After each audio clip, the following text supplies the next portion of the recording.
Hello viewers, today in this session we are going to study a Greek tragedy titled Prometheus Bound. It's written by Aeschylus and it appears to be a conflict between the Zeus and the intelligence of Prometheus. The play builds a foundation for the trilogy, who is the pursuit of the Titans to re-establish an order in the universe and on the earth by transforming Zeus as the powerful, just and wise god of all gods. Let's begin with introduction to our author Aeschylus. A great Greek playwright was born in 525 BC in Ulysses, a small town near Athens. He was recognized as the father of Greek tragedies. His immense contribution to the field of drama shows the volume of his success as a dramatist. He wrote 90 plays, which are mostly influenced by Persian invasions of Greece, which took place during his lifetime. In the course of time, only 7 plays could survive till the modern era. The famous 7 plays, here goes the list. Suppliants from 490 BC, the Persians of 472 BC, the 7 against Thebes in 467 BC, Agamemnon, the first play of the trilogy, Orestia of 458 BC, Libation Bearers, second play of the trilogy, and Eumenides, the third play of the trilogy, which appeared in 458 BC, and finally Prometheus Bound, which appeared in 455 BC. The roots of Greek drama are found in the religious plays, mostly about Dionysus, the god of wine. When Aeschylus started writing, it was the initial stage in the development of drama. Earlier characters intended only with the chorus. He increased the number of characters and created a kind of conflict among them in his plays. This change created a new range of dramatic possibilities, having a perpetual effect on this genre of literature. Aeschylus introduced a few changes. Let us look at the changes. He increased the amount of dialogue in his plays. He arranged the lyrics and dialogue more artistically than they were before. He introduced more dramatic presentation to create interest among the audience. He reduced the number of actions in chorus but did alter its function. He used a prologue before the first appearance of chorus to create a kind of background. He introduced the second actor, which adds on the number of characters, and finally he also wrote the first trilogy having 3 continuous tragedies on one single legend. Now, though Aeschylus was a dramatist, he was actively involved in Greece warfare. He took part in the Battle of Marathon in 490 BC and Battle of Salamis in 480 BC. His experience in diplomacy of the country, conflicts with the neighborhood countries, and his constant visits to foreign countries also reflected in his characters and plays. He was not boastful of his literary contributions, but was so particular of his military achievements, which show his temperament as a soldier and at the same time as a literary figure. His works have a strong moral and religious emphasis, concentrating on man's position in the universe. Such a great soldier and literary figure, he died in 455 BC. His legacy was continued even after him by his 2 sons, Euphorion and Euaeon. Both of them became great tragic poets just like his father and were so competent that they could compete with the contemporaries of Aeschylus like Sophocles and Euripides.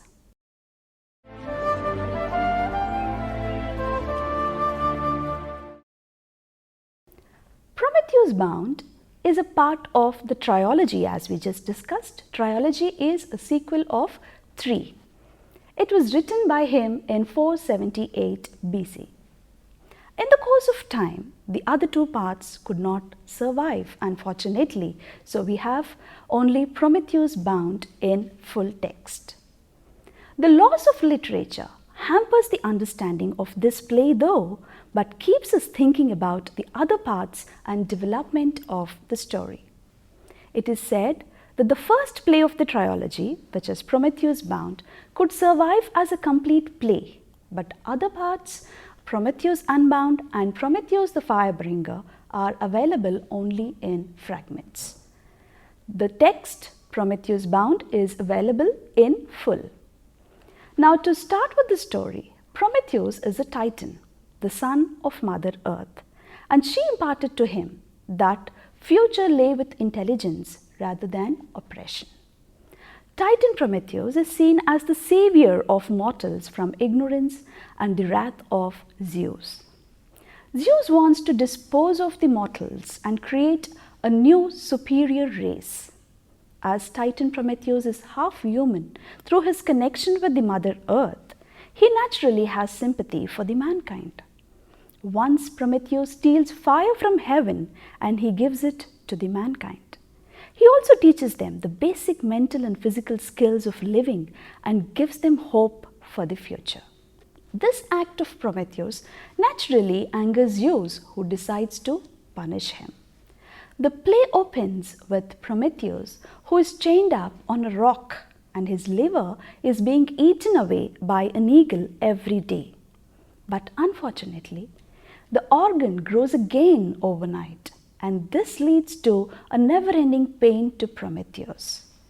Zeus cannot kill Prometheus because of the knowledge that Prometheus had got. Prometheus knows the reason for the downfall of Zeus, and this secret is like a saving grace for him. The entire play contains a series of speeches by Prometheus and other characters. It has little action since the protagonist, the main character Titan Prometheus, is not able to move. He is inactive and immobile throughout the play. In the second tragedy of the trilogy, which is titled Prometheus Unbound, Hercules frees Titan Prometheus from the mountain and he tries to kill the eagle that has been sent daily by Zeus to eat away the liver of Prometheus. Then Prometheus frees two other Titans who were imprisoned by Zeus. The play ends on a positive note, depicting how the three liberated Titans contribute in the building of the earth and the universe. In the third part of the trilogy, as we already knew the title, Prometheus the Firebringer, Titan Prometheus warns Zeus not to lie with the sea nymph Thetis. He predicts that Zeus will marry and be blessed with a son who would be greater than his father. The child named Aeschylus will be the hero of the Trojan War. After certain warnings, Zeus realizes his mistakes and the trilogy ends with the reconciliation between Prometheus and Zeus. The reconciliation between gods and the Titans re-establishes a kind of order in the universe and brings peace on the earth.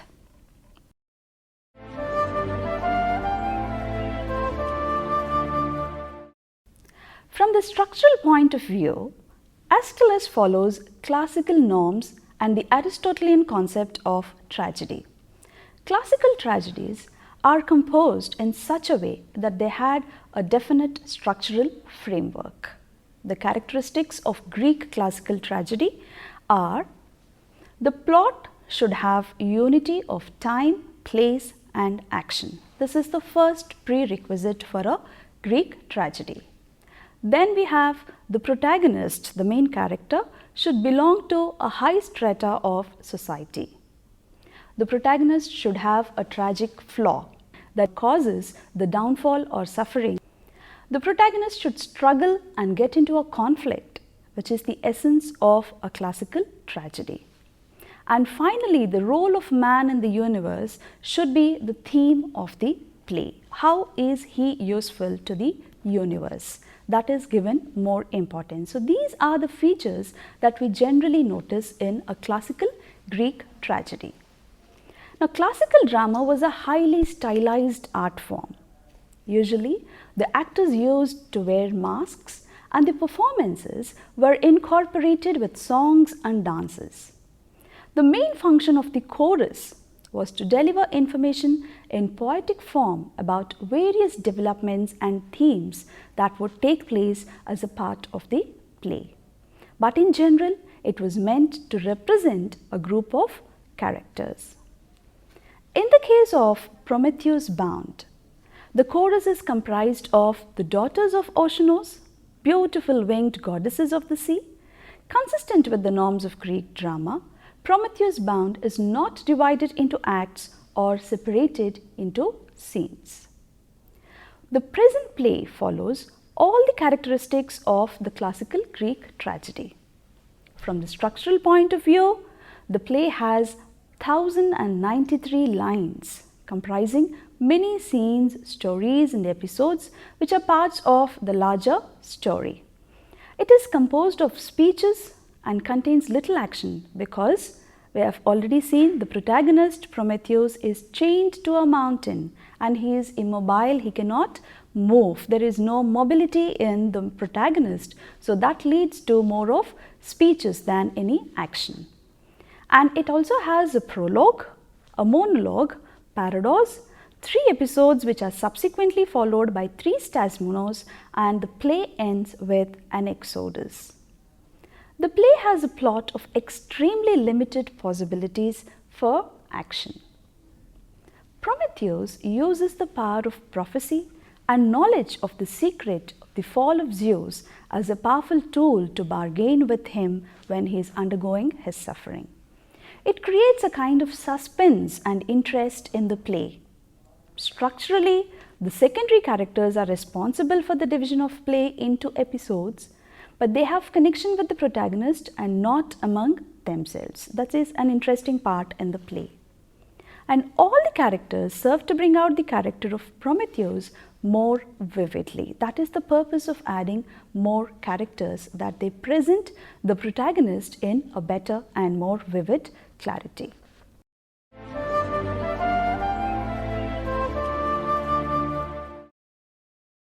Moving on to the characterization in Prometheus Bound. We start with the protagonist, that is Prometheus. Titan Prometheus is the son of Mother Earth, Themis, and she imparts the Prometheus that intelligence which will play a crucial role in the future against the oppression of Zeus. Prometheus is half human, being genetically connected with the earth, and he has sympathy for mankind. He always wants to help the mankind in some way or the other. As much as possible for him, he wants to do some kind of help to the mankind. And he has the power of prophecy and also the knowledge to think ahead. He steals fire from heaven and gives it to mankind. He also teaches them intellectual and physical expertise of living and gives them a hope for the future. This act of Prometheus angers Zeus, who decides to punish him. The play opens with Prometheus suffering on the rock as a part of the punishment that he receives from Zeus.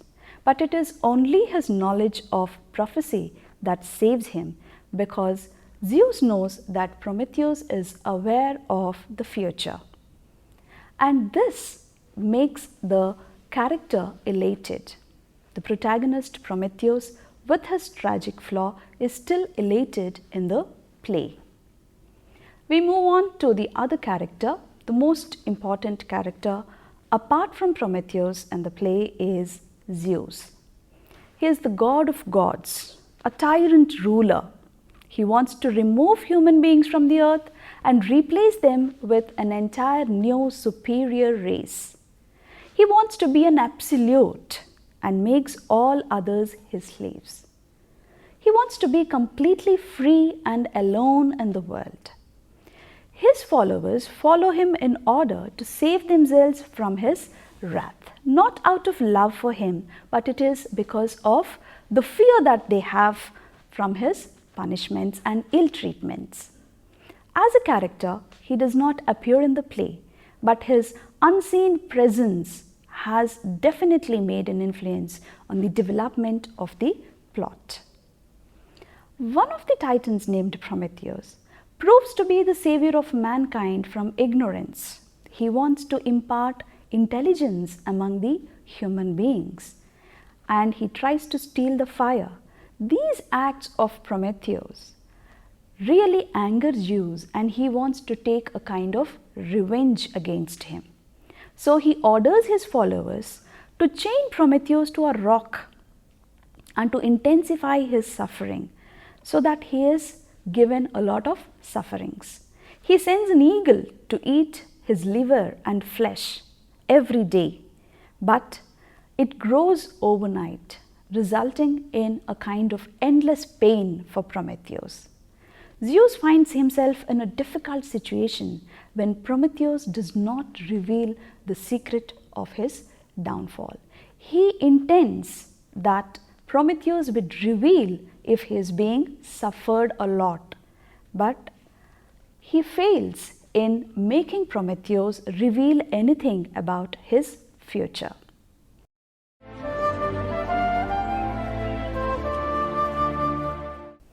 Now, another important part or aspect or character of the play we find in chorus.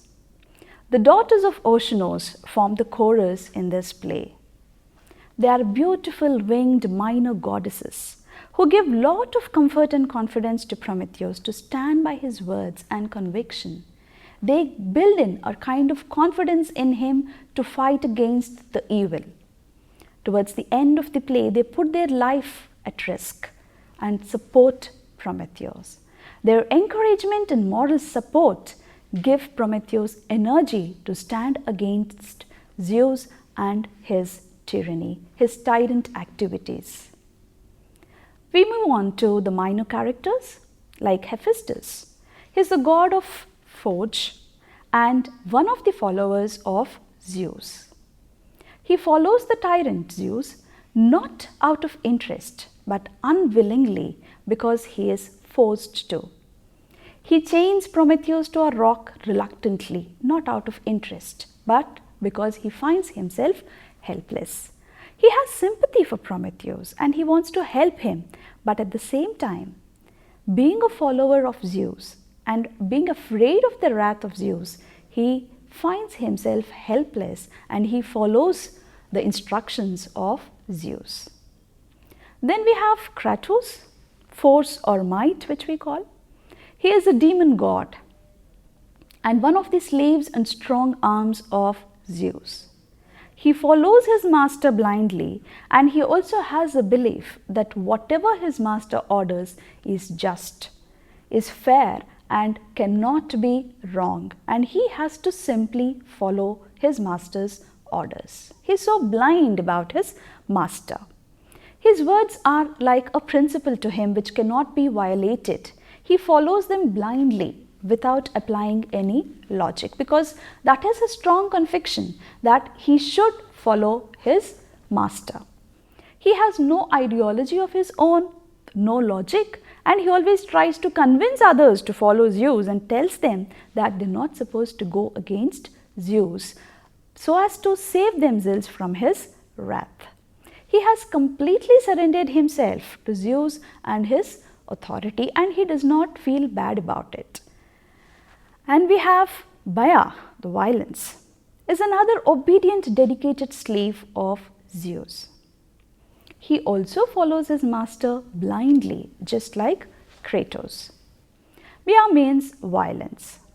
He represents Zeus' nature of power and tyranny. Zeus was a tyrant.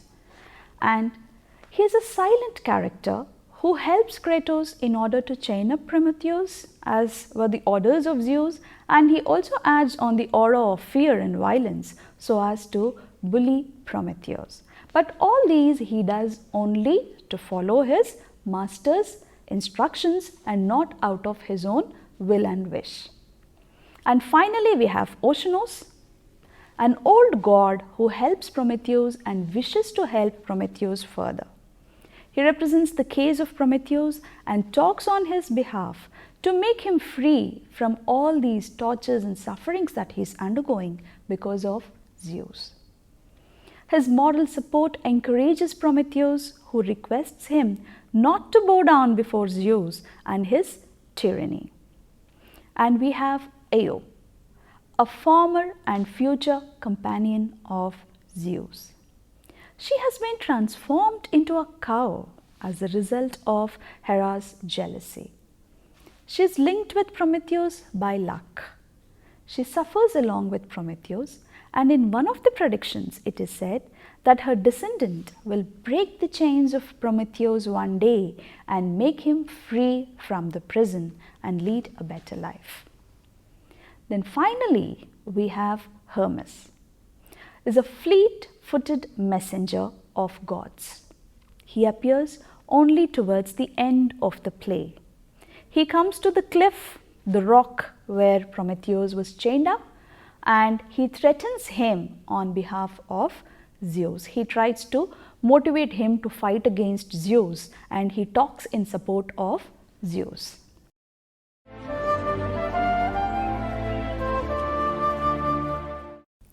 The play Prometheus Bound begins with the protagonist, Titan Prometheus, who is chained to a mountain by Kratos and Bea as per the orders of their master, that is Zeus. While binding Prometheus to a rock, Kratos reminds Prometheus that he is being punished by Zeus for his act of giving fire and hope to mankind. Bea suggests to him that you better follow my master, Zeus, and respect his words. Hephaestus, the god of forge, follows the tyrant, Zeus, without his wish and will. Unwillingly he follows Zeus. He reluctantly chains Prometheus to a rock in the mountain of Caucasus. He expresses his sympathy for Prometheus. Then Kratos reminds him about his duties and tells him not to go against the will of Zeus, his master, and support Prometheus. He is helpless and afraid of the wrath of Zeus, the ill treatment that he will have to undergo if he does not follow the instructions of his master. Then Prometheus expresses his astonishment that a god is being tortured by another god. This is a miserable condition for Prometheus. Then he notices a winged chariot carrying the daughters of Oceanos coming there to give him comfort and support from all his suffering and pain. He feels so relieved looking at them.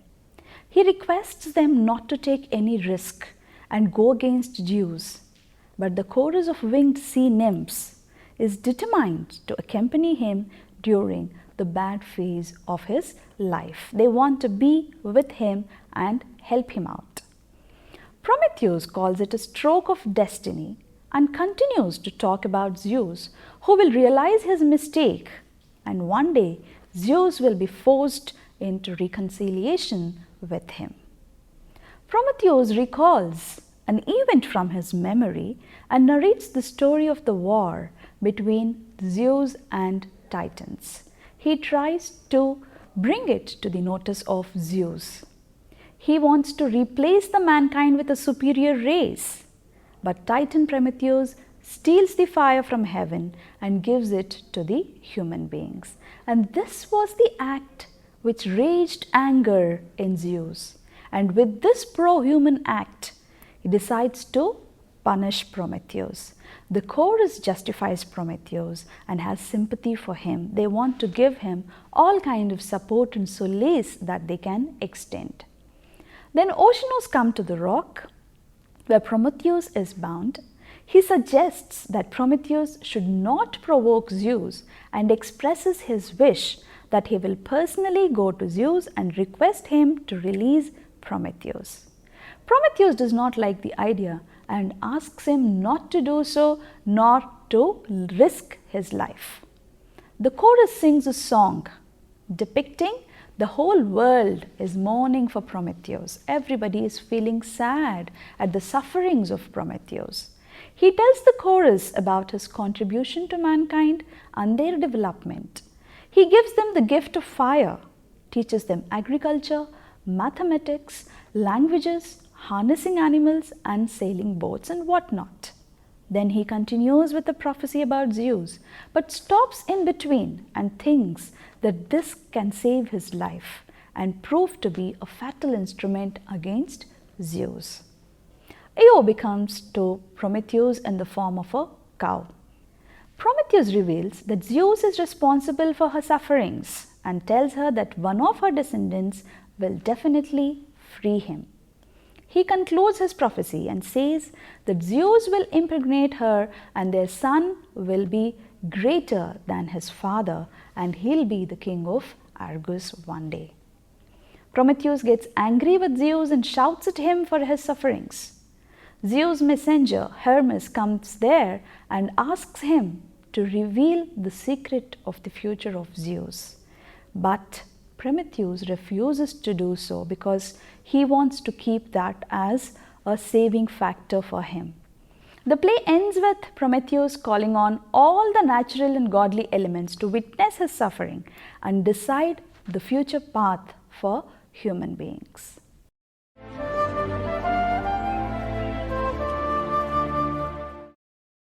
Now let us look at the themes that we come across in Prometheus Bound.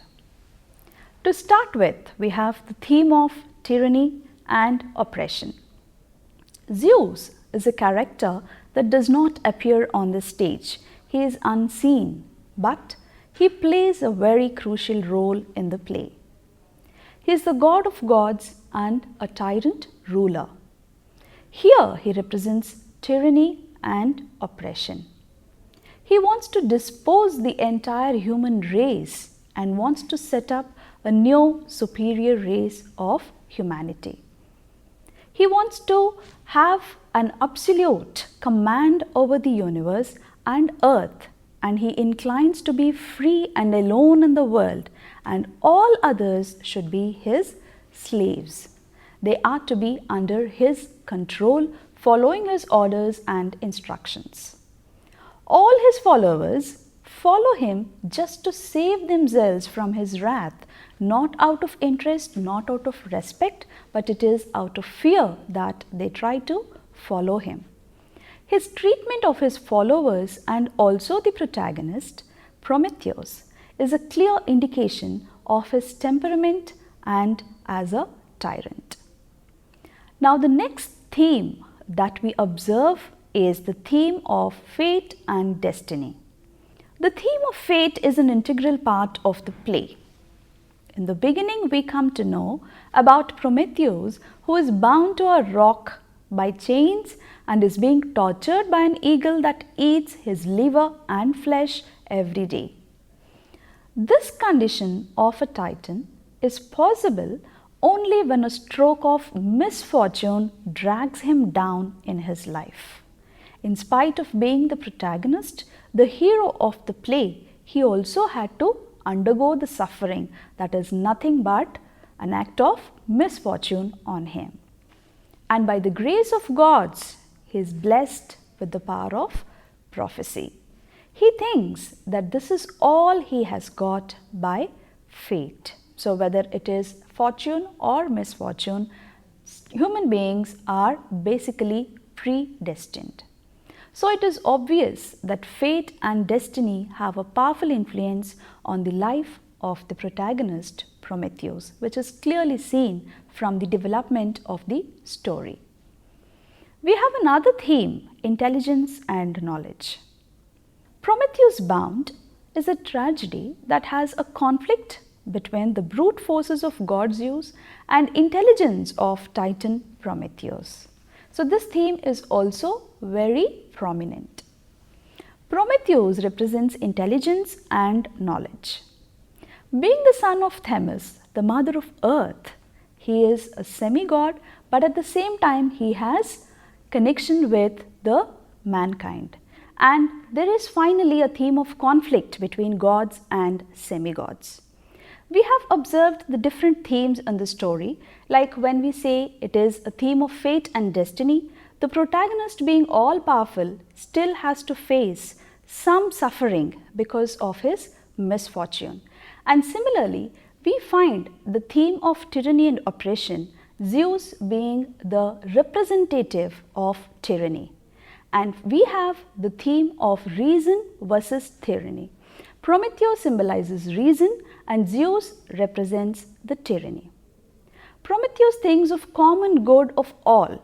He wants to help the humankind, and Zeus wants to set up his own kingdom where he is the absolute. But this leads to a conflict between gods and semi-gods. Now this conflict is important because that is the major theme we find in the play. God and semi-god.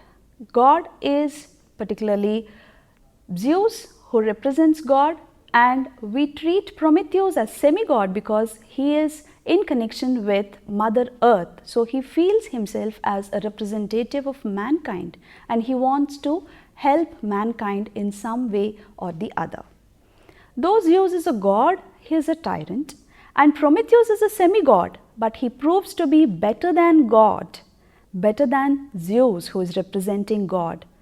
Zeus wants to destroy human beings and Prometheus wants to save humankind. So this conflict is observed as a major theme in the play. We also find a theme of pain and suffering, which is represented by the suffering of Prometheus, who suffers a lot. Towards the end of the play only, he gets relieved of his pain and suffering. And finally, we conclude that this analysis of Aeschylus' tragedy Prometheus Bound has helped you understand the various themes of the play and how a Greek tragedy represents the times of that period. It becomes a series of speeches and dialogues because Prometheus, the protagonist, is immobile, and so a lot of speeches are given in the play which add more glory to the Greek tragedy Prometheus Bound. Thank you.